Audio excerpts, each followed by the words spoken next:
holiday season, you might be looking for nutritious, convenient meals to keep you energized on jam-packed days.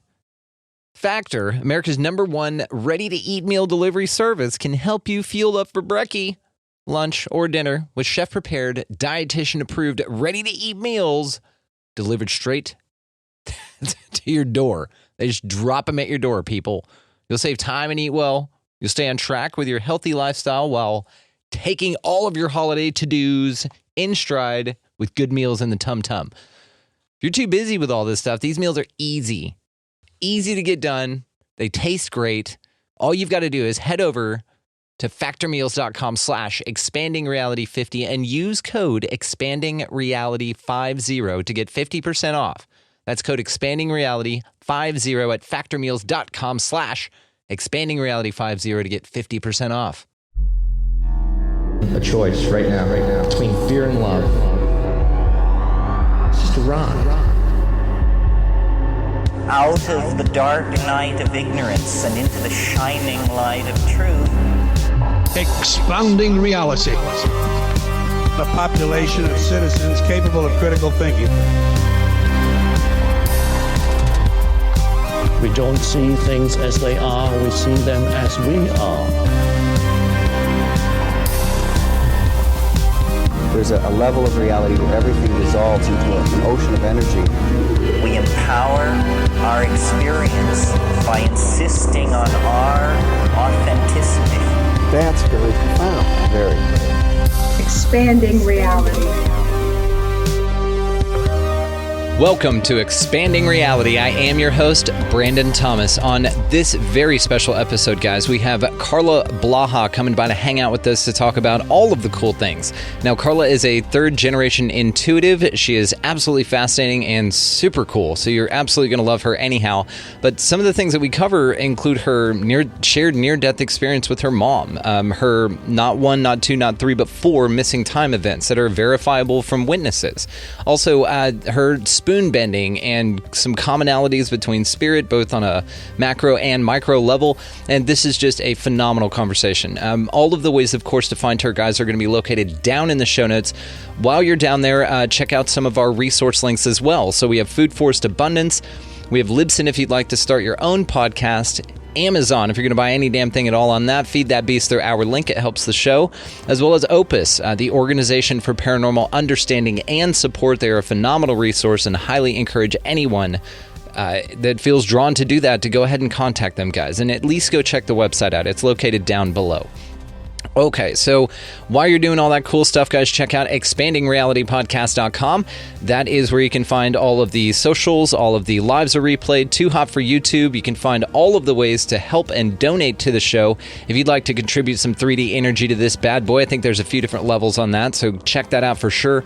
There's extra content over there, all of the collaborations. It's a cool resource for everything, so check that thing out, guys. Also, some big changes on the show that are going to be announced soon, but just stay tuned for all of that.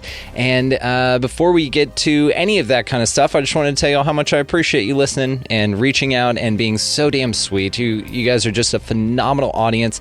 If you've been listening for a long time and you followed this journey from its inception or even a little bit after that, or if you're a new listener, just wanted to let you know how grateful I am that you're here. So without any further ado, let's get to this incredible conversation with Carla Blaha. All right, ladies and gentlemen, welcoming to the show, we have Carla Blaha hanging out with us. Now, you are a psychic medium. You are fantastic. I had you on the first co-collective creative ever, which is huge. That was a big deal for me, and I'm grateful that you were a part of it. For my audience that doesn't know you too well, do you mind just introducing yourself and just tell us a little bit about you? Sure. Well, thanks, Brandon. Very happy to be here.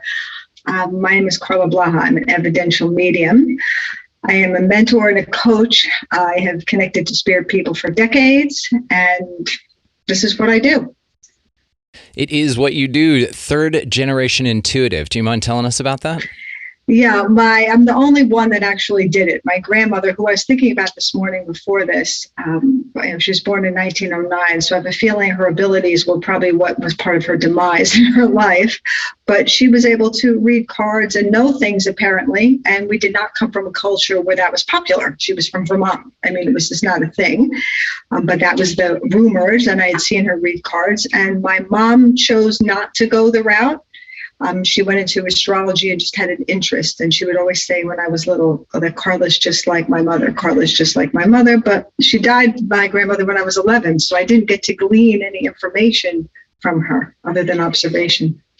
It's interesting. It's kind of like in you cellularly or genetically, and you pulled it out later on, disconnected from the teachings that would probably have fast forwarded you in this by your grandmother. That's very interesting. So you just stumbled upon this. Like, what was your first inclination that this was something that you had the ability to do?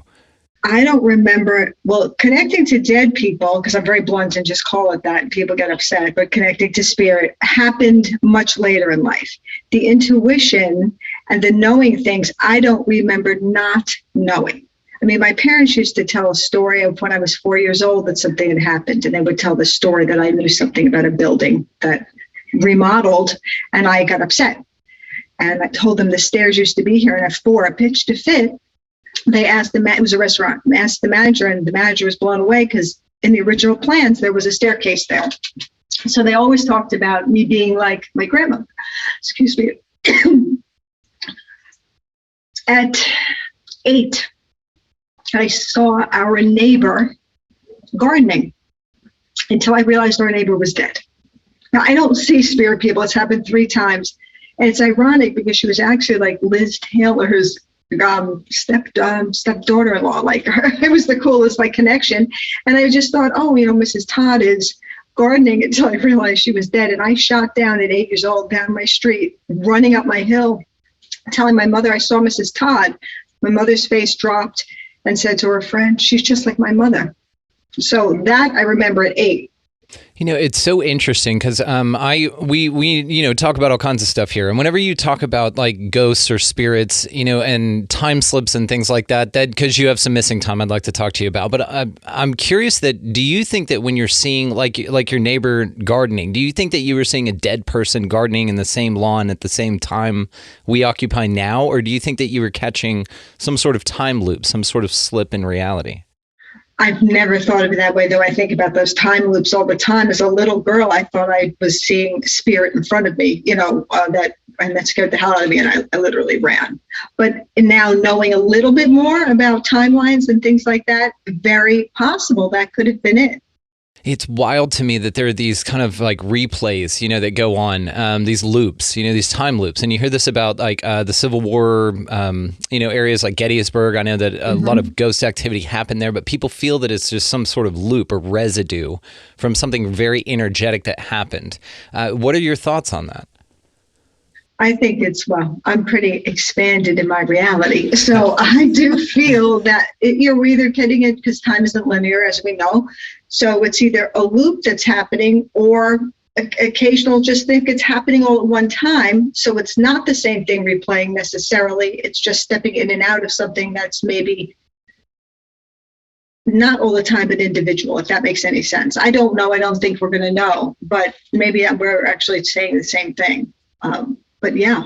Yeah. Cool. No, it makes complete sense, and it's just really interesting that because I kind of look at the spirit world in 2 different ways. Now that this is on my mind, that it's one could be an artifact of just a very heavy, dense, emotional energy or energetic type of a thing, where it's a loop, and you kind of get some imprints or a stamp on it, and or like my second way of looking at it, it's like the way that you articulate it is with dead people. I love that you put it that way. You're just like, and they're dead, so that's what I'm going to call it.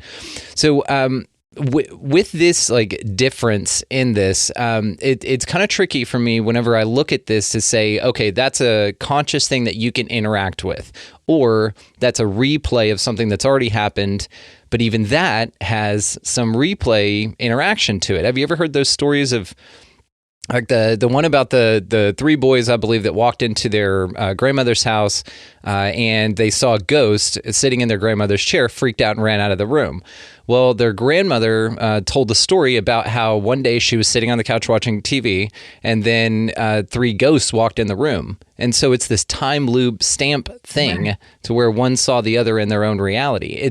This kind of thing is fascinating to me because they recognized each other. There was a recognition there, and one thought the other was a ghost, but really it was like this self-fulfilling prophecy loop kind of a thing.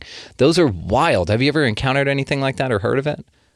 I have, and I don't know if it's exactly the same thing. And, my husband laughs at me when I tell the story, but I, and in my 20s, thought I had met myself. Now, I was not a professional reader. I was in my 20s. I was in Los Angeles. Yes, I had the vibe, and everybody knew, go to Carla, she has the vibe. Or ask Carla about, XY's boyfriend, that kind of a thing. I had no preconceived notion or knowledge of timelines, meeting yourself, nothing. And I was in California, and my mother, went out with a bunch of people and came back and was very excited that she had met the actress Joan Caulfield, who I had never heard of. I said Joan Crawford. She's like, no, Joan Caulfield. She was in this movie. So she met her and she's like, we're going out to dinner with her tomorrow. So she walked into the lobby of our hotel, and the minute I saw her, I knew I was looking at me. Now, at 21 or 22, I'm like, okay, am I having some breakdown here? Why would I be an old celebrity? I mean, it was nuts. And she made me nervous because everything she said, I could anticipate. And she was, in her 60s, which of course seemed old to me at the time. And it was weird. We went out to lunch. I went into the restroom. It was the Bel Air Hotel. I will not forget this. She said, can I come with you? And I was like, oh, yeah, sure. And she said, I know you're going to think it's weird, but I feel like I know you. And I don't know why, but I feel like I know everything about you. And that blew me away. So to this day, I can't figure out why on earth that happened. I've heard of this thing to where if we have multiple lives and all of that, and that time is not linear, which we've already discussed, but this idea of you entering this plane of existence in different forms and different bodies throughout time is interesting, but you trump this idea by this overlap. Have you heard of this overlap thing? Like you come in as a soul in 1901, but you didn't die till 1989 or something like that, to where there's like this, or 1889, to where there was this like overlap. I've heard that. I'm not an expert at it, but I do think, or would that maybe go into parallel universes, maybe? That's interesting. Because I was thinking maybe this was a parallel and this was me meeting myself. And again, I wasn't a medium. I was just a college student. I mean, not doing drugs. This was not like an induced thing. It was, I can't explain it to this minute on how it happened. So I just figured I just met myself. What do you think about that idea that you are, like, let's say, for instance, that you come in and every other generation is you. So you come in as your grandmother in one life, and then, she passed when you were 11, so you had 11 years basically with yourself, and then you continue on, and then perhaps, your great-grandkids, or your grandkids, rather, would be sort of similar, another you. To then keep training and teaching yourself.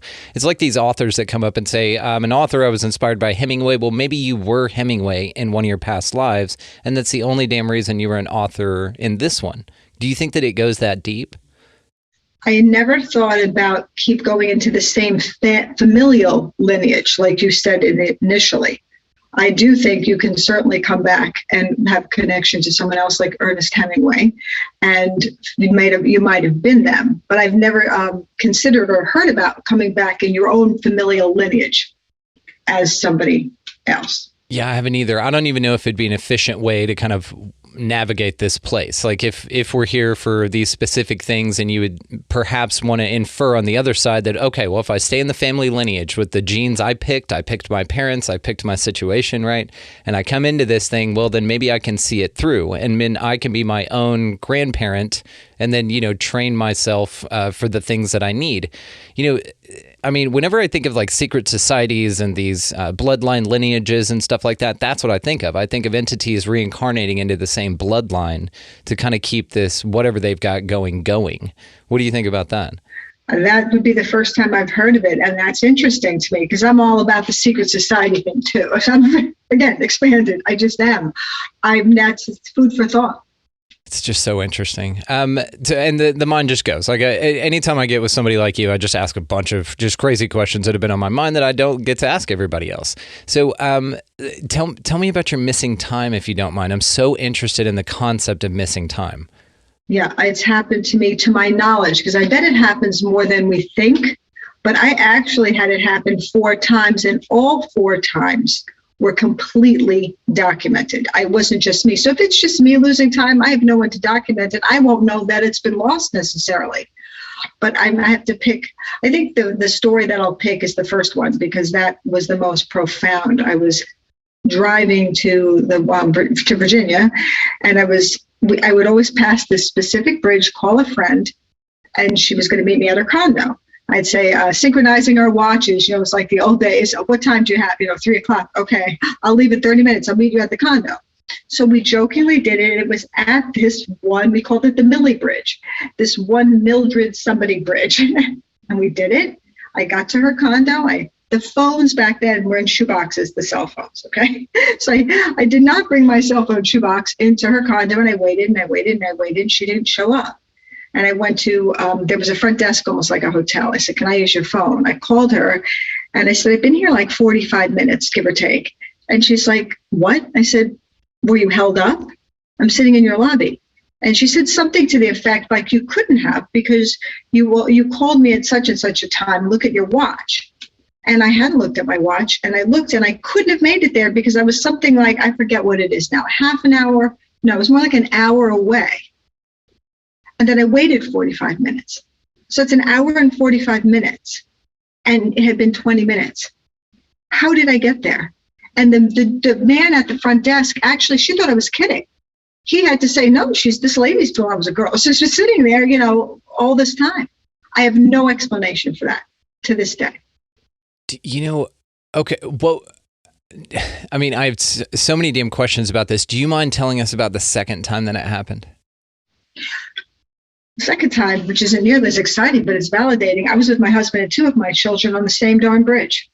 And I told the story. I was like, this is the bridge that it happened, blah, blah, blah. So they heard, my kids were little, they heard me. My husband's okay. At the time, the navies were on the dashboard. You could buy one and stick it on the dashboard. So he plugged in where we were going. And I didn't pay attention. And we got there in something like 25 minutes, which was supposed to be an hour and 15. And it wasn't traffic. And it happened again on the same bridge with my husband and kids. And he just looked at me like, I don't know what to say. How much later was this in life? I was trying to think about that. One was in the 80s. No, one was in the 90s. 10 years, at least 10, 12 years. What's interesting too is that now I'm just curious because the location is what's significant on this. Have you had a third experience of missing time? I tried. Yes, but I did try that bridge. By the way, I was over that bridge going down to DC in March, and I'm like, this is the bridge. And of course, I'm focused on it. I'm like, all right, I say to my husband, let's see what happens. Nothing happened. Okay, I did try that. Again, the third time was actually really weird too. Well, they're all weird. I was driving because I was a platform medium, and I was driving to do a group at a location. I had done this location before. I knew how long it took, and I would always call the owner of the business to say, I'm here. My Navi says it's going to take me this long to get there. She's like, yep, okay. I said, I'll be there early. I'll be parked in the back. No, I'm sorry. I said, I'll be there late. Can you hold them off? That was it. She said, yes. I get there. I sit in the car, look at the clock. Doesn't register to me what time it is. I just know I'm like a half an hour early. I'm sitting in the car, and I'm like, I better call her to see if I could come in. She's like, where are you? I said, I've been sitting in the back of the building for half an hour. She said, you can't. You can't be. And I said, what do you mean? And again, I hadn't really looked and registered in my brain. I had somehow gotten somewhere that should have taken over an hour in no time. And I was parked, and she, to this day, is stunned that it happened because she had her people there waiting. And I was early instead of late. It's just so fascinating to me because now I'm thinking, different locations with the same one. I was thinking, oh, it's over a ley line. And, when you think bridges, you think water. And then water, is very conductive emotionally and all of those things. So water ties into some of the high strangeness phenomena. But, missing time in general, I'm super curious about just because of the fact that the artifact that missing time exists. Like, let's say, for instance, that this had something to do with non-human intelligence contact, like an abduction, let's say, for instance. Do you have any inkling or feeling that it could have something to do with that when it pertains to the things that you've experienced? Not for me that I've noticed. I have another one that I thought was a little weird, but these particular instances, and even the fourth one, no, for these, I don't think so. Yeah, because you hear about the missing time phenomena really when it's associated with non-human intelligences or the abduction phenomena. People will say, oh, I was driving down the road, I saw a bright flash of light, something really odd, and then I had, an hour of missing time. Or in the case of like Flight 19, where all of those pilots went missing over the Bermuda Triangle and they were looking down at, the compasses were going nuts. And, again, this could be some location type of a thing or an extraterrestrial type phenomena. But the fact that it exists is so interesting to me. Do you think that it has anything to do with how subjective time is to each one of us? I bet it is. I bet there's something to that because we think in a certain lane. And if that's how we think, that's how it will occur possibly. I think that's certainly valid. Yeah, and I think it's just interesting too because you can anyone can agree with this subjectivity of time. You can think of when you're at work, your job or whatever, and time just drags, but the same amount of time on the weekend flies by, and it's just because you're in your vibe, you're doing something different, and so it is relative based on how you feel or your activity. So just the subjectivity of time is something that's very interesting to me that I've been kind of looking at a lot lately. What was the fourth time like? Now I'm just curious, if you don't mind. It was and again, I wasn't aware of it because it happened later. I was flying to Florida I was in an airplane, so possibly over some water, or maybe not, but a little bit. And I contacted a friend who was picking me up at the airport. I said, we're taking off now. So I texted her as we were taking off. I know how long it takes to get there. I mean, you can't just miss, 20 minutes here and there a plane. You cannot be like an hour early. So I got there, got my luggage, waited outside again. She's not showing up. I'm like, where is she? She's supposed to be here. So I wait. I'm very actually kind of patient. I don't care. I'm in Florida. I'm going to sit outside and just enjoy this. Finally, I called her. I was like, are you okay? And she's like, yeah, where are you? I go, I'm sitting outside the airport. She's like, what? She's like, do you know what time it is? It was the same thing. I said, I've been out here X amount of time. I got my luggage. It's been a long time. She looked at me, but she's known me since I was 3 or 4. And, she said, if I had $100 bill for every time you said this crazy thing happened to me, she's like, I'd be a millionaire. So she just looked at me and said, I have nothing to say. We just moved on. But there was no explanation. I didn't know time loss. I thought I got off the plane, got my luggage. You can't do that a whole hour. They didn't say, oh, we landed an hour early or whatever it was. And that wasn't that long ago. That was about 2 years ago. Yeah, because that's a hell of a tailwind. It was right. We drive to Houston all the time, and my dad and I make long trips, and so we'll kind of go, oh, I made it in 4 hours, oh, I made it in 3.5, kind of a thing. We're always beating our time, right? But that is something that the pilot would pretty much brag about forever. I made it an hour early. Yeah. It was nuts.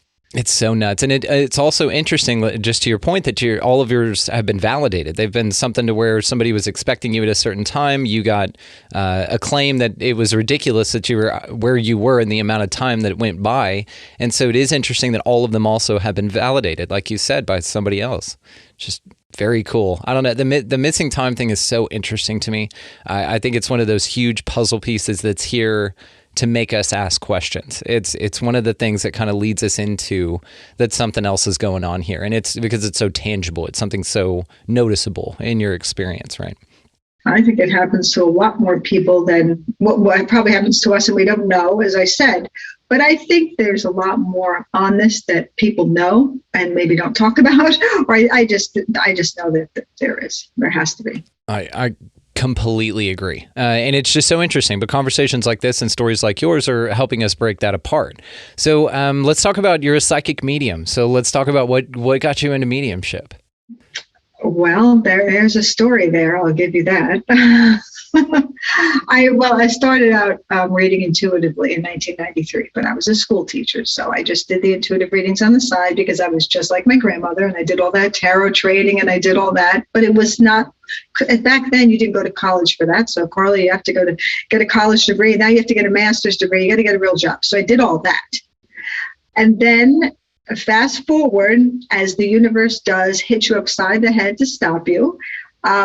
To cut to the chase, somebody died in front of me. An old friend had come back into my life to deal with, a lot of baggage that was, not finished 25 years before.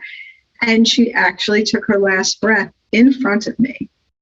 And I saw her, first of all, I saw her come out of her body clairvoyantly in the hospital room and tell me to be quiet. I was talking too much.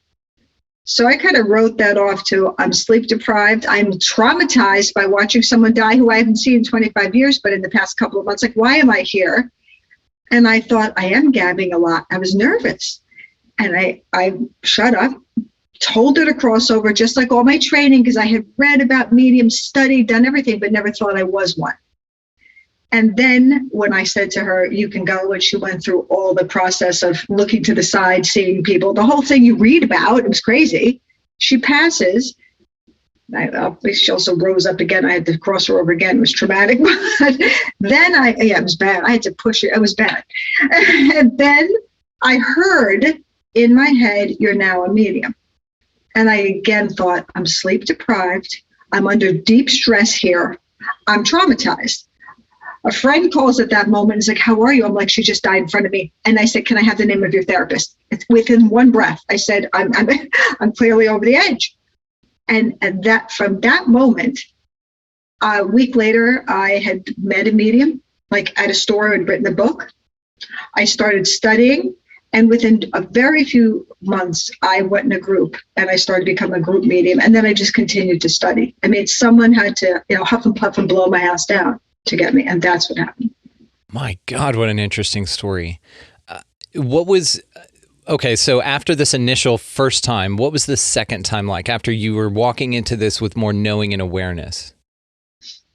Meaning? The second time that you helped someone cross over or invoked yourself in mediumship.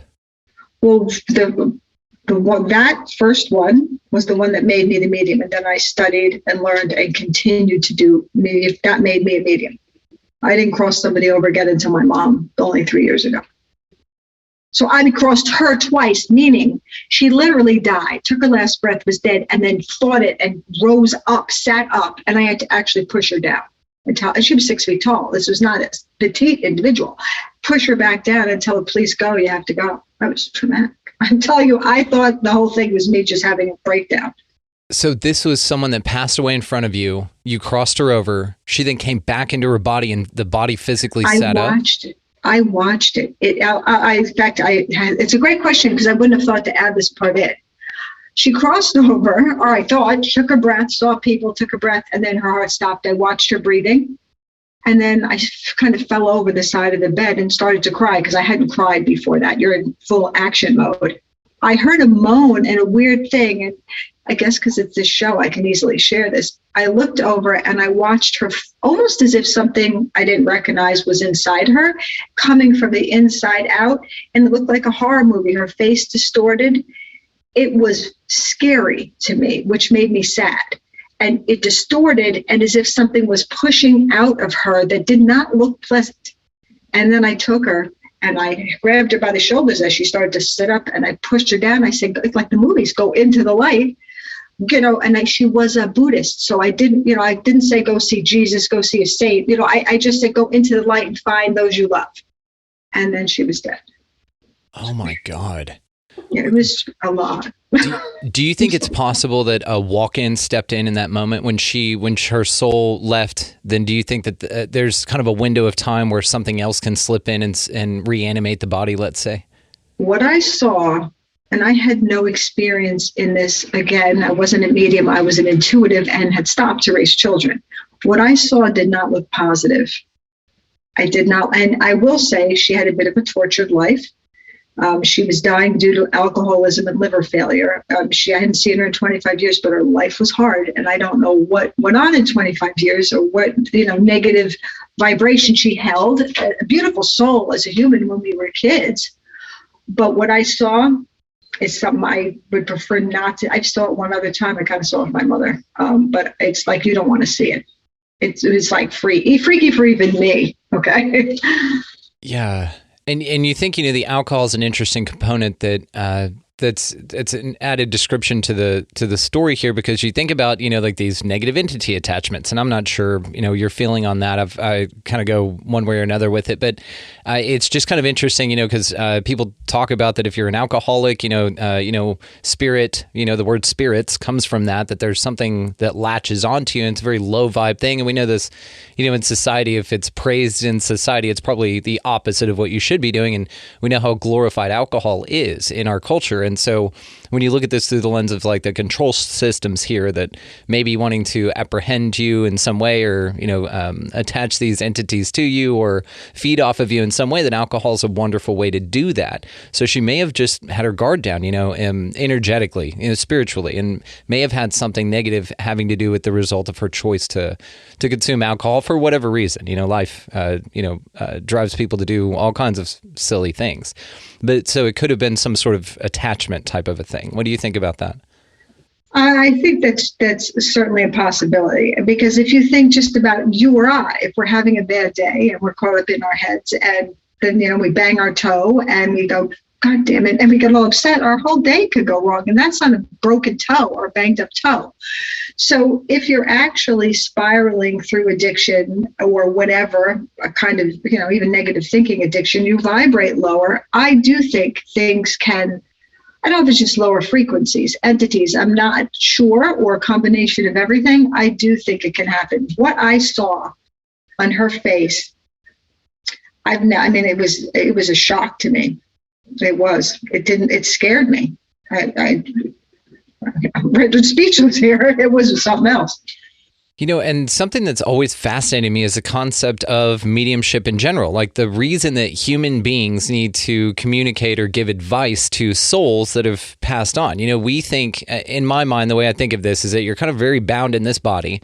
And once you're released from this body, you're given the oneness, the awareness. You realize that we're all one, and you go straight to source or straight to the light, which I want to ask you about because there's some contention on even that idea.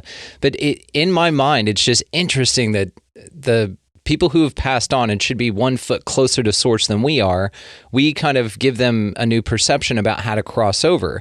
And also the dead kind of help us, which makes a little bit more sense in my mind. Like, again, my mind thinks, well, they've tapped into this greater source. They've got a more awareness. They're, one step out of the physical, so they're not bound by these ideas or restrictions, even cognitively, about how to live their lives or anything like that. So they offer us advice, but it's the interesting part in my mind is how symbiotic that relationship is. It seems that some people who cross over need mediums to help them actually cross over. What do you think is going on with that? So when you say help them cross over, what do you mean? It seems like a lot of spirits here are just kind of wandering around and they don't know what to do, or they have unfinished business, but the unfinished business thing is a whole nother part of this. The interesting part in my mind is that they're just wandering around waiting for someone like you to come along and say, hey, I can see you. Hey, I know you're confused. You need to go this way. And they're kind of getting directions from someone in the physical, but they've moved beyond the physical. That's just interesting to me that they need physical things to tell them how to move on spiritually when they're already a spirit. That's interesting. Yes, that's not my specialty. I usually say, for me, when I connect to those who've crossed over, they've made it to at least one rung up there, for lack of a better word. I've had people who I've noticed and read, they've gone up levels, because when I bring them in for family members over the years, I can feel them differently, like, kindergarten versus fourth grade. Those that are kind of stuck here, for lack of a better word, I don't do that work. I don't know if I chose not to, or I just can't do it. I don't know, but I do know what you're saying. And there are ones that are murdered or don't know they're dead, or have unfinished business they can't let go. And I do believe, why wouldn't that be a possibility? All things are really a possibility. That's just not my expertise. So I haven't done that. I've pushed them up a little bit, you know. Right. Got to do another rung or two. No, I love it. Exactly. It's a great way to articulate it. It's just, because again, in my mind, I'm just sitting here thinking like you've crossed over, you've done it. You know, you're dead, you've moved on. And any unfinished business that you feel like you've had that are attaching your spirit to this physical realm can easily be accomplished in a reincarnation event. You know, like that's just karma that you carry over. It's just in my mind interesting because now it's like you have enough things to do here with like paying taxes and, you know, people driving slow in the left lane, let's say, just something, for instance, that's a pain in the ass. But then when you cross over, you still kind of have these things to deal with here. It's just you don't have the physical interaction to be able to change them as actionably as you could have in a physical body. So it's interesting. It's almost like you're presented with things that you couldn't get done, air quotes, couldn't get done in this reality with a physical body. So we're going to turn you into a spirit. And then now you have no physical interaction here, but you're still tethered to this physical reality because you have unfinished business in the physical. You see what I mean? It's just it just blows my mind about this whole damn thing. Well, the whole thing is mind-blowing, and I know so many people, it's almost a little bit one of my pet peeves, that so many people get up and say, this is the way it is, this is the way it is. Yeah. I always say it's from my experience, and this is my complete vision of what's going to happen when I cross over. I'm going to get up there, and there's going to be a guy with a clipboard, like old school, being like, Carla, we've been waiting for you. Can you go to that room? And there I'm going to go like a little kid off to some room, and they're going to show me everything that I thought I knew that's not right. Because I get my earthly perspective through mediumship of what I do, but it's still through the lens of Carla. So I just think there's so much more that I simply don't know. So I crack up when people are like, this is the way it is. Because I only see it through my lens, which is an experience lens I'll give you. I do think people, I always say I work for them. And I used to think I only worked for my clients until in one of my trainings, someone said, you work for spirit too. So I tell them that. They'll say, well, why did they say that? Why are they coming back with that? Because sometimes they come in with healing they need because of things they didn't do well here. Yeah. But I have to work for them because they need to either apologize or at least acknowledge their part in doing something wrong. And then they go, in my opinion, they go up a rung then, if we can get that done. Yes. And it's also so interesting that if they have unfinished business with their mom and they need to go through you, they need a middleman or a medium, right? A medium to go between, and that they can't communicate directly in a way that's effective enough for them to get whatever unfinished business they have, like just to say, I'm sorry or something like that, or, hey, don't worry about it, or I forgive you or something, because this person in the physical is still attached to that feeling and they can't move on because it's kind of a link kind of a thing. It's and just like I said, just the whole idea of unfinished business, just that there's something that will anchor you here for a little bit after you've already passed on, because it slipped through the cracks in this life. Like this. So it almost makes me think in these instances that your soul contract, if you believe in such a thing, that you had a plan to come to this world and to do something, kind of had a clause in it or an extension to it, to where, you fulfilled your soul contract in the physical, but there's still more of your soul contract to go, and you must do it in the spiritual. You got to find Carla, you got to talk to your mom, and this is another kind of notch on your belt, I guess, as far as experiencing this earthly plane. It's just weird. There's just so many things I think about when I think about this. I do too. Well, and also to the idea that, what was I going to say? That like there's this. So let me ask you this. Have you, to what you said about getting solid answers, this is something I'm very curious about with mediumship and people who've crossed over spirit or things like that. It does seem to be that people who say that they talk to spirit, and not you, everyone does this, you all get different information. So first of all, what do you think about that? That everyone gets different information from spirit as far as what is true for them? But it's information you're saying that is validatable? It doesn't have to be, and this actually leads me to a greater question: that what is spirit, and what are the consistencies among spirit?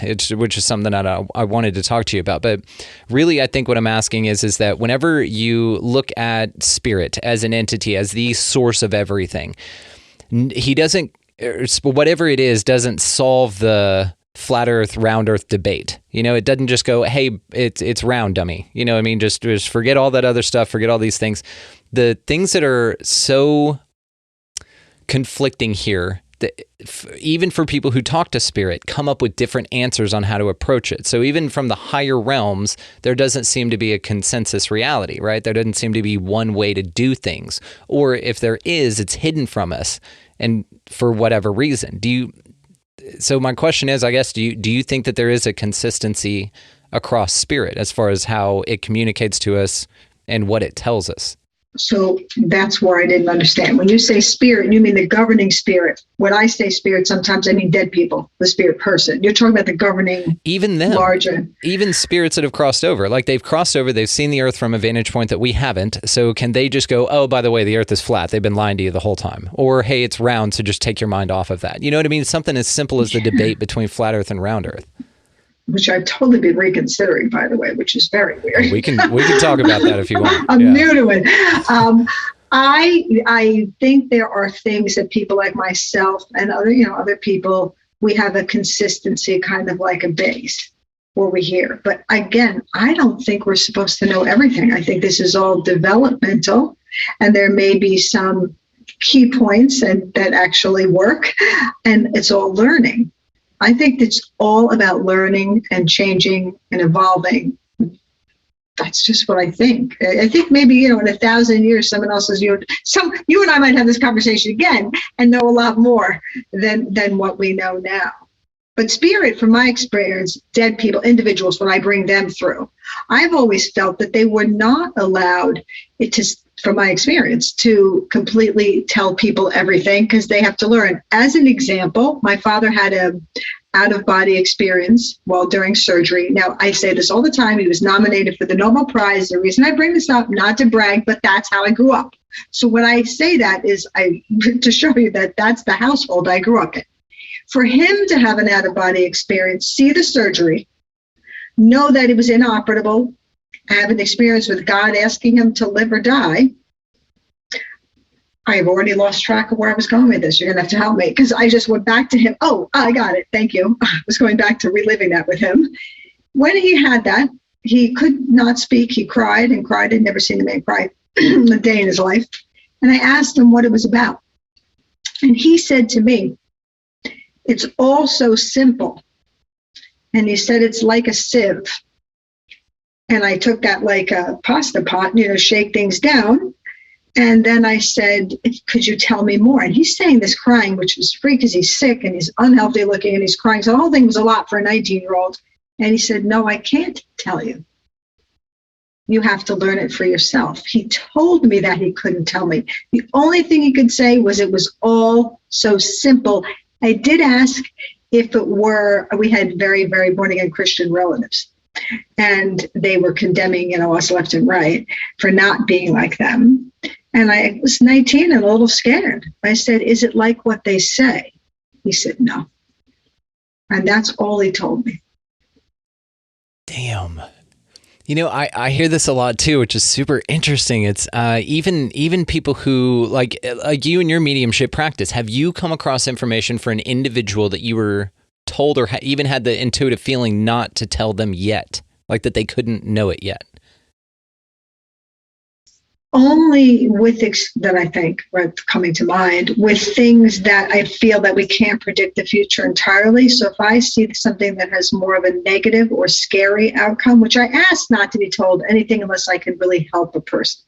But if I really have, especially regarding health, I don't want to know, but I have had situations with health where what am I going to tell somebody? Yeah, I really think this is going to spiral for you. And, this is it. I would never do that. I teach ethics and mediumship. You can't do that. So I'm not going to be like, yeah, everything's perfect. But I would approach it differently. I have intuitively, when a psychic reading, felt that there was more for them to learn, and I might get a simple forecast if possible. I think there's nothing etched in stone, and I might imply it and say, well, do X, Y, and Z, or try this. And then, after that, things may change. So that does happen, but not a lot for me, not a lot. because I really want to help them at the time and get the job done. I know you do, and you're the sweetest. And again, guys, I haven't mentioned that all the ways to find her, of course, will be located down in the show notes there. Your website, your TikTok, which is how I met you, and I just adore you. Every time you're on live, I hop on. Every time you do something, I watch it because it's brilliant. You just cover so many different things with the tarot, with the mediumship. And I even want to talk to you about spoon bending here in a minute, if you don't mind. So I caught your video on that, and I was just blown away by it. But this idea that one of the things that made me think about to ask you this is because in hypnotic regressions, a lot of times people will report that are running the session, that they'll report that they get to a point with some information that they can't tell the person, that they're not meant to know it yet, or they'll delete that part or hide that part of the recording from that person because they're not supposed to know it yet. And there's some sort of governance there. There's some sort of diplomacy, but it's an interesting thing ethically, like what you were talking about, that would be the only reason that you would withhold that. But ethics are kind of a subjective thing, right? So it is interesting because you have to make the call on whether to tell somebody something or not, whether you feel intuitively that it's going to make them spiral or be beneficial for them. And then this kind of, makes me think about the whole fake news thing, and the people withholding information because it doesn't serve an agenda, because it goes against some narrative that they don't, want people thinking about. But in my mind, again, I'm just like, tell us the information, we'll figure it out for ourselves, kind of a thing. But it's just interesting that there's sort of this delineation, that there's sort of this governance, with the information that's been given out. I try to give as much as I can. I don't withhold, but then I ask Spirit, don't tell me anything really, because I want to be as open. But when you're in a profession like mine, you have to be careful because you don't know the mental state. It's not like a therapist who sees somebody every week. So yes, I'm in a company, and yes, I'm insured, and I did all this. I don't just get up and do this. But still, what if somebody gets off the phone with me or off of a Zoom and something dramatic happens? Because I'm even writing a book with a colleague, often take what I'm saying and either A, I wasn't clear and I thought I was, and that can happen, or B, I could simply say, yeah, I'm not crazy about your boyfriend. And they get off of the call. And I kid you not, they're like, oh my God, he's cheating on me. She said he was horrible. And I didn't say any of that. And the way it's perceived. So it's such a cautious, fine line, I believe, in doing that's why I like mediumship, because it's validating. If I say to you, I've got a man here named, Giuseppe, but he really went by Carl. I mean, how do you make that up? He's here and he said he played Monopoly every single Sunday at 3:00. That's not debatable. So, and it's not going to take someone over the edge, but it's really rock solid foundation of stuff I couldn't know. Where psychic, with the contracts, I think that there's some malleability. Is that the word? It's malleable. Yeah, it's fascinating. It's a great point that you bring up too, because it's all part of someone's story. So however they react, it's just the information that they needed to feel the way that they needed to feel to move to their next, signpost or whatever. And so when you think about, again, on this grand scale of divine timing and all of those things, no matter what you told them, it was going to be perceived in a certain way to be their highest benefit, which not always is pleasant. And I love that you say this. I tell you what you need to hear, not what you want to hear. And I think that's perfect. That's a wonderful way to approach it, because you kind of, there are a lot of people out there that, not do what you do. There are a lot of people that say that they do what you do, not like you, that are unaltruistic, and they have these, the readings are kind of all the same. And I take a look at a lot of this. I'm very fascinated with the tarot, with astrology, with mediumship, with everything. I'm not a contactee or experiencer myself that I know of. I don't have the same perception of reality that you do, but I'm absolutely fascinated by it. And it's so interesting to me. But there are some folks out there who seem to take the approach like, it's all going to work out, and it's right around the corner, and just in 2 weeks. And so you get this like false hope kind of a thing. And you just kind of string people along constantly until they figure it out. And then now it's part of their story, right? It's just interesting how many facets that this takes, even with the supernatural or mediumship type of a thing. It's that there's still some context to it that's only specific to that individual, kind of like near-death experiences. 99.9% of people that have them come back and say they were wonderful. There's a small percentage of people that have a really hard time with it, but that may have been necessary for them to learn the things that they needed to learn here. It's part of their evolutionary process, as a soul. When they come back, they kind of are jarred into this different experience, and it changes their life completely. It's just wild to me, Carla. Okay, so I wanted to ask you. Let's talk about the spoon bending, because I thought that was so damn cool. So tell us about that. Yeah, that was hard, because I'm actually looking at my handwritten notes from one of their classes now from years ago. Spoon bending, you think is a parlor trick. Anybody can bend a spoon. It's fake. So I had learned about this gentleman who went to Yale, who was a PhD, and I was like, right away, that impressed me, because it is impressive. If you're going to spoon bend and talk to Arcturians and the Pleiades and whatnot, I'm going to go to your class. And I did it twice. And he had these forks and spoons that were hard to bend, because on my video I collapsed an easy one. These were hard to bend.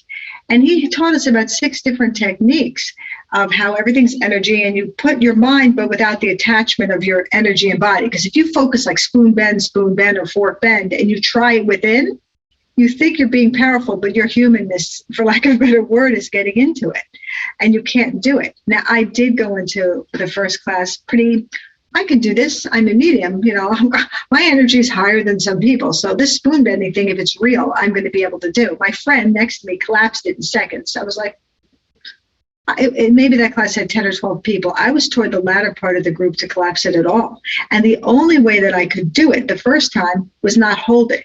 He had people hold it and say spoon bend after we got in this collective energy. Then they could bend it. Nope, nothing. He was actually watching me because I couldn't do it. But when I placed it out on the floor away from me, and he had the collective energy go into the spoon, or if it was a fork, and then I just, without even thinking, picked it up, and you hit, in spoon bending, you hit one slight pressure, and then it just collapses like this. Now, as soon as that happened, my Carla came in, and I couldn't bend the tines, because I was like, oh, I bent the spoon. And I went to roll up, and I couldn't. I watched a woman, and I'm short. I'm not a large person. She was tinier than me, rolling up the tines and spinning them. I was stunned. It is a real thing. Is it limited only to difficult to bend spoons and forks, or could he do it with like a piece of rebar or something? We talked about that too. He said it was possible to do with literally anything, like huge pieces, like of construction, building things.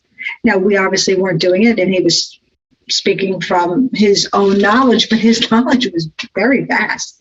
And he was like, in theory, you should be able to do with any like mammoth large pieces of metal. Whether people are doing it or not, or people are doing it and they're not telling us they're doing it, or it's possible. You've got Uri Geller that, people have shot down for years. I'm telling you, I absolutely think that he's real. I think they had to debunk him, because if you had a powerhouse like that, would you want to be bragging about it?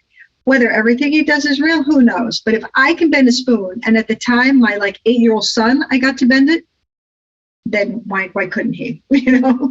I agree with you on Uri Geller and his connection to the CIA, or information sources like that, like high up, real scary kind of agencies or whatever. That's kind of what some people point to with this, is that they're like, yeah, he was embedded in the CIA. It was all fake, but I agree with you. I think that the CIA paid so much attention to it because there was something to it, and because there was something crazy to it. You think of, because he was in that whole gaggle with the Remote View crew, Pat Price and all those guys. And so it's just very interesting to me that these physical feats, yes, and then they'll come out and debunk the hell out of them, but it's so that the people who aren't paying attention and don't need any more information other than that just stop asking questions.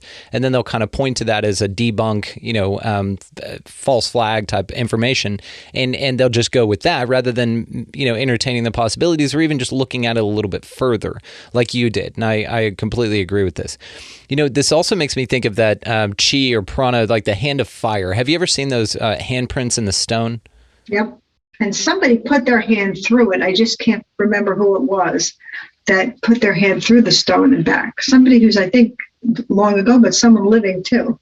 I can't remember his name. That's crazy. I will have to look this up. That's a thing. Fascinating. Because everything is energy, right? And the law of conservation will state you can't kill energy. You can only manipulate it. So it does make sense. Growing up, my parents knew somebody who were Sir and Lady somebody. I remember their last name. I'm just not saying it. They were from some other country. And they were literally Sir and Lady so-and-so. And she could move a glass, allegedly, across a table. And now these are not people you would think could actually, I mean, if you're a sir and a lady, are you moving glasses? I mean, this isn't a carnival. They came from, I guess it was probably from the UK, out of the country. They stayed at our home. They waited till I went to bed because I was little. And my father, the scientist, asked to watch the glass move across our dining room table. And my father swore to the day he died, he had no explanation. She would break out in a sweat, but she could move the glass like this far across our glass that he gave her out of our china cabinet, which I'm looking at, and put it on our dining room table, and she moved it. And from a science standpoint, my father was fascinated. But I wanted to see it as a little kid. They wouldn't do it in front of me. I don't think that's that crazy. No, but that's really interesting. So did this just, and this didn't send your father into some sort of new scientific explanation? Because with scientists, usually you find something that's anomalous and you just have to get to the bottom of it. At that point, he was now running a copper company. My father was 50 when I was born, so I was the second marriage child. So he had already done that whole Nobel Prize thing with his first wife and kids, and by now, he was already doing something else in the metals industry and geology. But he found it, and he's the one with the near-death experience. So he did always question and wonder. But and if he did anything more with that, I don't know, because again, I was a kid and they didn't let me see. So interesting. And you also had a near-death experience shared with your mother at 3 years old, isn't that right? Do you mind telling us about that? I had a shared 3 years ago, which I didn't know existed, a shared near-death experience when my mother died. Now, this is very odd because as a medium, I did not know there was something called a shared near-death experience until you look it up now. It's a thing. So my mother was dying, literally dying, and I had gone home, rested, gone back to the hospital. My husband waited there, and I did what people do, crawled in bed with her like glue, and I'm sure that bothered her because we weren't like that. And I was right up against her, and I go to bed at like 2 or 3 in the morning. Every night. That's me. I'm a night owl. It's just too much. It was 11 o'clock. And I'm lying with her. We're counting her breaths like people obsessively do when someone's dying, don't know why. And out of nowhere, I fell asleep. And my husband was stunned. I was half off the bed. I wasn't comfortable. And he looked at me. Apparently, he watched me the whole time. And I fell right asleep. During that sleep, my mother and I call it the fray. My mother and I were at this fray of this big field. Grass was very green. It was very calm and very open. And she was in front of me. And she kept walking and leaving me behind. And she got younger and younger and younger. And I remember being very earthly going, well, she's not saying goodbye to me. Where is she going? Like, I was sad that my mother was like becoming younger and probably leaving me and refused to say goodbye. And as she got to about 20, I woke up. And my husband looked at me like, this is the weirdest thing. How did you just fall asleep? I said, she's dead? He said, no, her breaths are 2 minutes apart. She's not dead, though. And I realized now she was only 20 when I woke up. So she hadn't gone to the end. And I came back and she died the next morning. It seemed longer than that when I was in the fray. I'm sparing you on time. But it was like that field that they talk about. And she was just ready to go, relaxed, and wanted no part of what was behind her. And I was there, and then boom, I was back in the hospital room. Was anyone else there besides you two? Was she walking towards anyone, or was there anything that she was walking to, or just the open field of grass? The open field, but I could feel as Carla that I was at the very fray of something, and that when she got way farther down, there was something much bigger. But it was almost like that field you look out at and you just don't see the end. That's what it felt and looked like. Calm, very calm.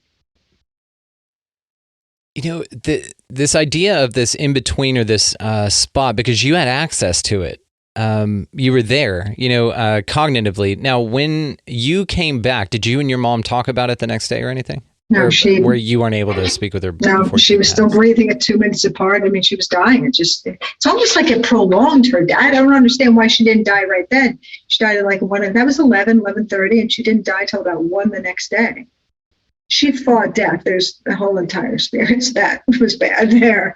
But yeah. Do you mind sharing that with us, or? I can share it. I have no problem sharing it. It's pretty extreme. Are you prepared? I am, yes. So we'll prepare the audience. Yes. Or you can get rid of it. All right, true story. Again, witnesses. Thank God I have witnesses, or else people would think I was a bona fide crackpot. My mother broke her hip, and a typical story, the nursing home killed her.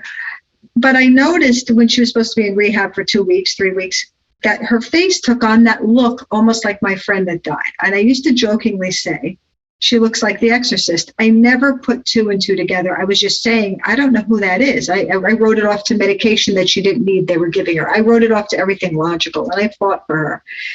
Fast forward, she gets into the hospital because they don't know what's wrong with her because of all the drugs they gave her and were killing her.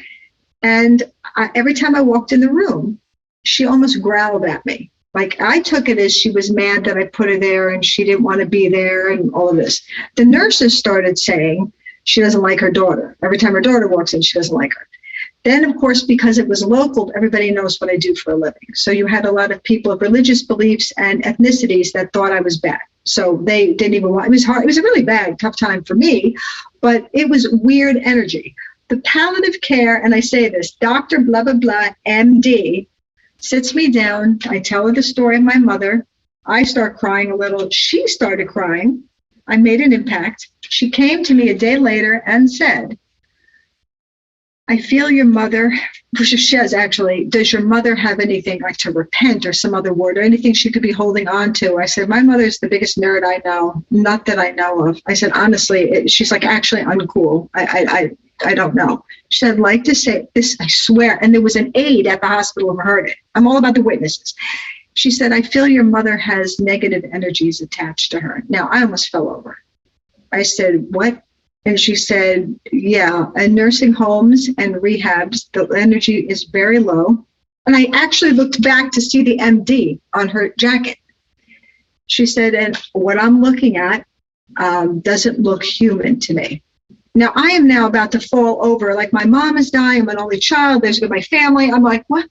And I saw this aide hearing it. She spread that around the whole hospital. So she said to me, I swear, would you mind if I prayed over her? This is an MD at a hospital. I said, okay. We go into the room. There's a woman in the bed near her. There's a curtain up. The doctor lays hands on my mother. So I'm like a movie. I'm like, I guess I'll do it too. And I put my hands on my mom. And thank goodness I went to Catholic school, even though we were not Catholic. So I knew these prayers from when I was young.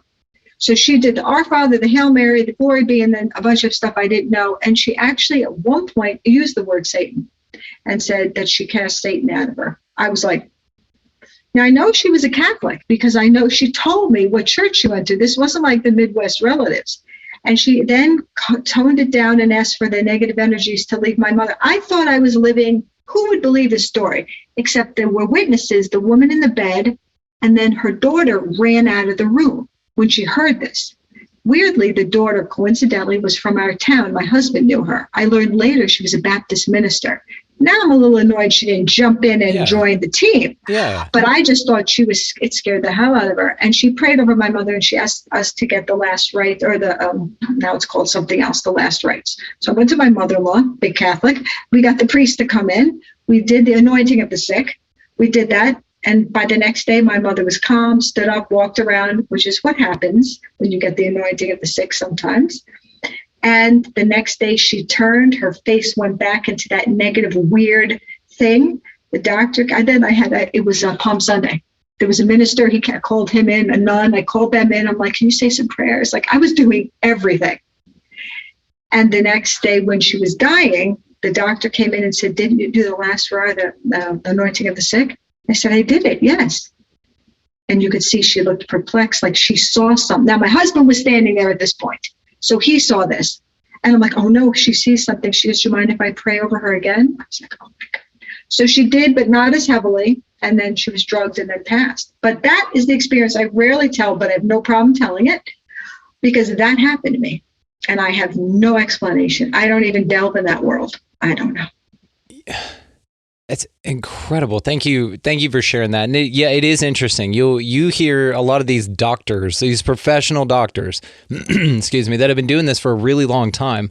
They have some insight at these nursing home or these hospice facilities. I know a hospice nurse personally, and same thing. She's like, oh yeah, I can tell within 2 minutes when someone's going to die. Or she's like, oh, I can, I knew that this person was changing and something came in. And so I looked at it, but these are, like you said, doctors, but they're dipping in the spiritual and the religious.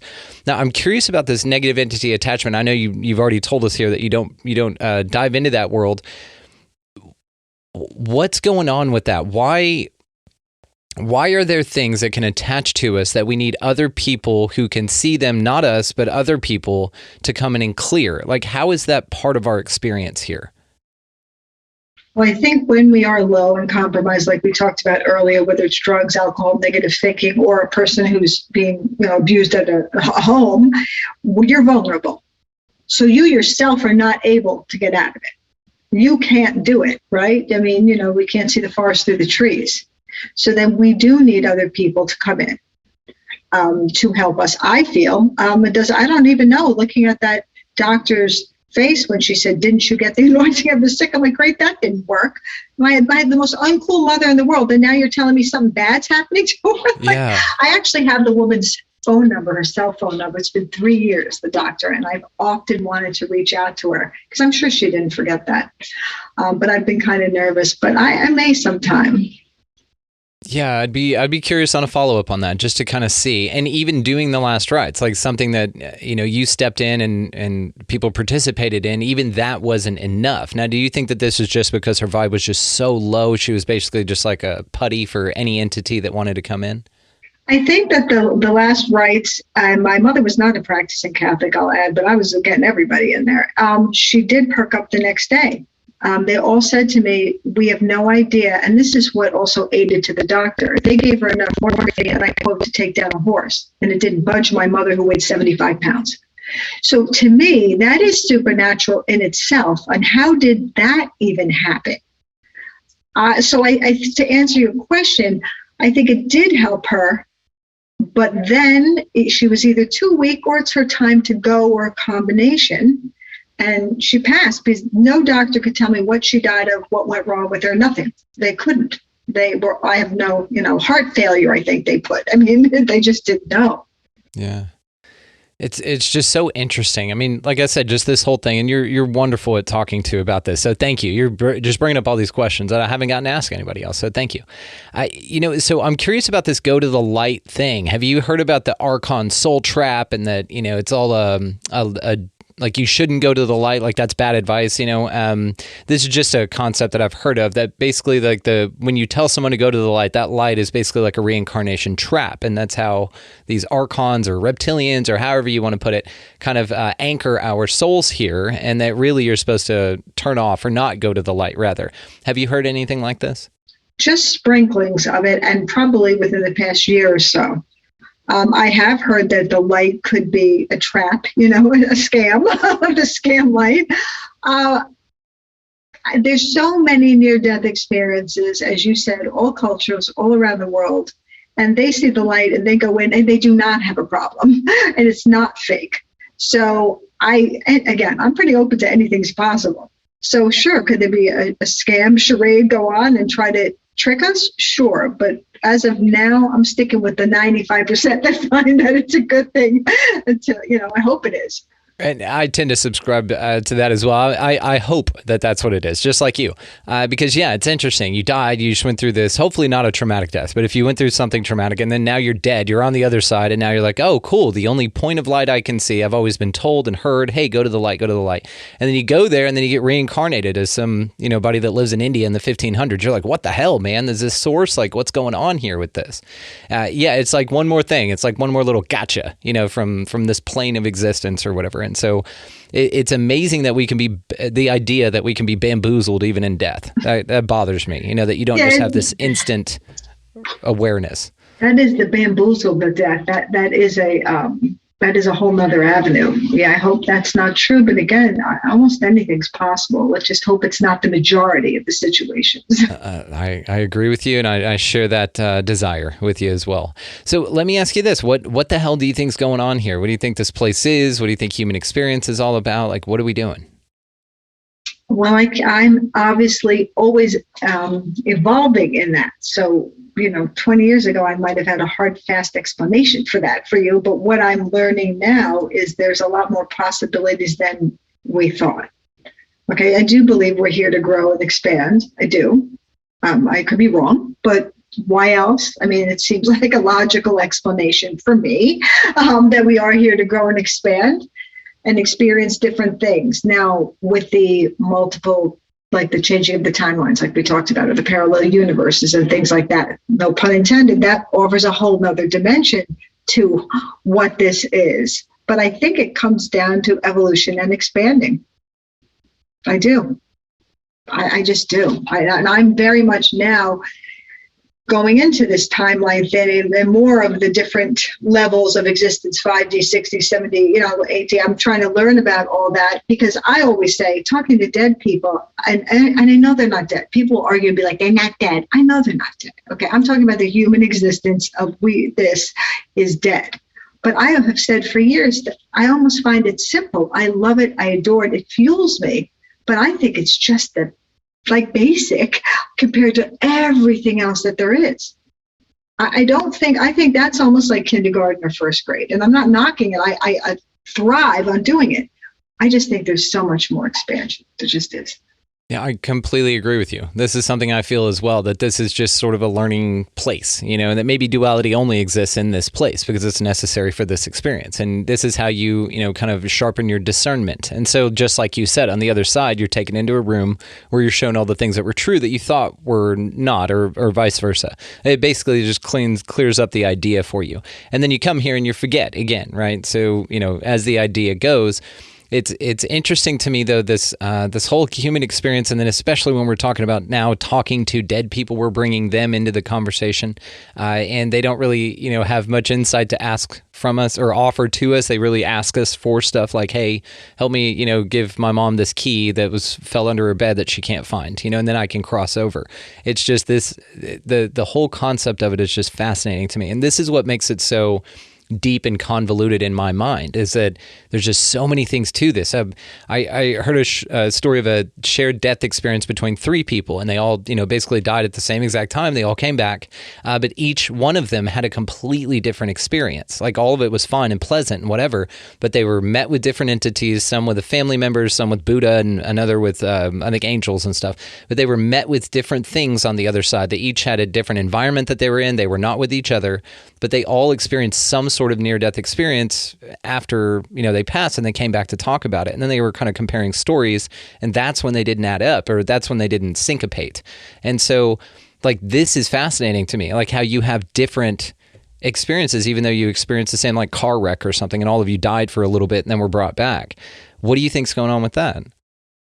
I think it makes sense that they'd have a different experience because you're going in as a different energy. So it almost makes more sense to me that it would be a common thread, that maybe they saw the light, or the common thread is they saw people, but different people. I think it makes total sense that that's what happens. Because kind of like in what we say with the non-human intelligences as well, is kind of they show up as what you expect them to show up like. Like, if you expect to see little grays, that's what you see. If you think that they're demons and angels and all that kind of stuff, that's how they present themselves to you. And this, again, in my mind, it kind of shows the customability of this experience. And really, it calls even further into question that we're all even having the same experience of reality, that we even are in the same place. Like this consensus reality idea. And especially whenever you cross over, that's when it's most evident, is kind of these experiences like what we were talking about here. Because if you're having them here right now, we don't know that someone else is having a different experience. Even though we're in the same place, we wouldn't necessarily know that. That's something I've been thinking about lately too. That's what's so damn trippy about this. You know, the 6 and the 9 thing. You know, we've seen the cartoon of the two people, and a 6 is drawn in front of one and 9 in front of the other. They're both correct, but they're seeing completely different things. From their point of view, from their perspective, that is accurate, what they're articulating. And so, yes, this is fascinating. But like you, I agree. You know, in my mind, again, I'm just kind of looking at this going, hey, there's some consistency here. Now, you pointed out the consistencies that they were met with entities. They just appeared, you know, in a different form to each person.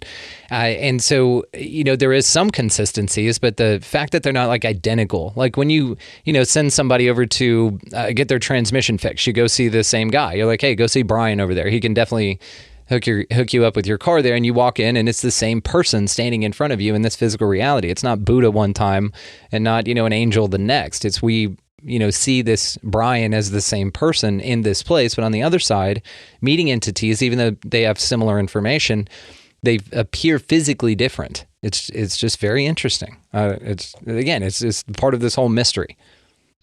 Yeah, it's a fascinating mystery. It's true. It's kind of like when you tell someone, and I use this example all the time, go into Walmart and buy a pair of socks. They go into Walmart, they buy a pair of socks, and you say to them, did they have orange juice on sale? They will have no idea. They have no concept of it's a no, because you didn't look, you didn't click into it. But it doesn't mean the orange juice wasn't on sale. Send somebody else in to buy a skirt, the same thing happens. A pair of shoes, the same thing happens. We are like this and missing a bunch of stuff. Doesn't mean it's not there. Oh, that is an awesome metaphor for this. You've just really kind of cleared it up. It makes so much more sense when you put it that way, because yeah, the experience they're having is very focused for them. They're not looking around at stuff. They're just freaked out that a giant Buddha is in front of them. So they're not looking around to make sure their buddy sees Buddha too. They're just going, and they're just in this moment and wrapped up in it. So yes, they wouldn't see anything. The orange juice is on sale. That's a perfect analogy for this. It's a wonderful way to articulate it. Huh. I dig it. You know what? I'll tell you what. Let's do another one, and then I'll let you run for this one. This has been fascinating. Like, of course, you and I still have so much more to talk about. I just need to process some of this. So I wanted to ask you about commonalities among spirit. That's something that I meant to ask you about. And I just kind of wanted to come back to that. So what do you think are there, number one, commonalities? And if so, what are they? Okay, so let me clarify. Spirit is in the global governing figure, or when I bring through dead people? Let's do global governing figure first, but I definitely want to know your opinion on both. I think one of the commonalities, for the most part, at least I'd like to believe that it's all good.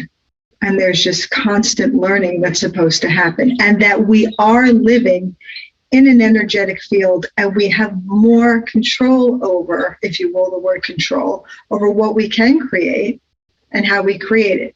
You've got those seeds of the soul contract. But again, that's malleable to me, because real contracts, you can add an addendum, you could add a codicil, you can add stuff. So I don't think it's etched in stone, but I think it's all about the learning. I mean, I hate to be so simple, but learning, and then learning that we have more power than we think we have. So much more power. And we're so locked in our heads. I mean, I'm very accepting of whatever people think, and I just move on. But the fact that people think we're born and we die, and this is just some big bang thing that just happened to happen. I mean, if you just put your hands up, you feel that energy. You can't see it. Doesn't mean it isn't there. I mean, I don't know. I think we're just more powerful than we are. So that's, to me, one of the governing things, that we can create more reality than we believe we can. And everything's not all beautiful and perfect, because we have to learn. But I think we can twist it a bit, and it could work in our favor, and we can be more positive and get more of what we want. I like that. That's my favorite idea about this place as well. I agree with you that it's good, and it's just, lessons are tough. They're hard to learn, and so it's perceived as bad or evil. And I'm not a subscriber to that evil exists. I think it's perceived that way because it kind of sucks, or the things that we need to learn and the way we need to learn it kind of suck. So what about on the spirits that you deal with directly, kind of the dead people? Any commonalities between them?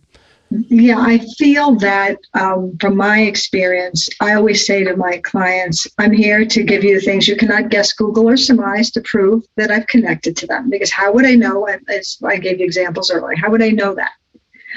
I believe they're here to prove meaning here, to prove continuity of life. I get a lot of that now, especially in the past year or two. So they are able to let you know you just put in a new window. I find that I'll be reading someone and I'll say, who took their hand and abruptly moved the picture? And they'll be like, I just did that. And meanwhile, I was on the phone with them and I couldn't see it. I get things like that all the time now. I believe that Spirit wants us to know we're not dead. We're doing our thing, but we're loving you just without this form. And I do think we meet up again. I really believe that. Again, I could be wrong and take it into that room and, be like, Carla, you were wrong. But I think that they're here to let you know we don't die. We're just not who we were. We're learning, and you can connect to us in just a different way. That's what I think. It's absolutely beautiful. You're just so cool. Thank you so much, Carla. This has been amazing. Carla My pleasure. Blaha, and all the ways to find you are going to be, of course, located down in the show notes. You have an open invite anytime you want to come back, of course, and I will, of course, have many more long-winded questions for you in just a fury of confusion to just find out more answers next time we talk for sure. So thank you so much. Well, thank you. I love your show. You're a great guy. Very easy to talk to. Thank you so much. Wanted to send a huge hug and a massive shout out to Carla for hanging out with us on the show. All of the ways to find her, guys, are going to be located down in the show notes, so make sure that you guys check that out so that you can further explore all of her work, who she is. We just barely scratched the surface on all of the amazing things that she's not only capable of, but talks about on her other platforms. So definitely utilize those links down there and go find her, because she's awesome. While you're down there, guys, check out our resource links. Not going to go over them. They're down there. So check them out if you feel called to do that. But definitely check out expandingrealitypodcast.com. There are some big changes going on with the show that I'd love for you guys to follow us with and be a part of. So definitely check that website link out for more details on that. Coming soon. It's not up there yet, but it's coming soon. While you guys are doing that, move on out into this beautiful place, whatever the hell this thing is. Y'all pick up a piece of litter while you're doing that. Be nice to everybody that you come across. Go ahead and buy somebody in line around you a coffee or a meal if that's something that you feel called to do. And if nothing else, get out of the left-hand lane. If you got somebody behind you wanting to pass, that's a great way to raise the vibe on this place. And as always, guys, go out into this beautiful, beautiful realm, planet, whatever the hell you want to call it, and y'all just be good to one another. Thank you so much for listening and watching. See you next time.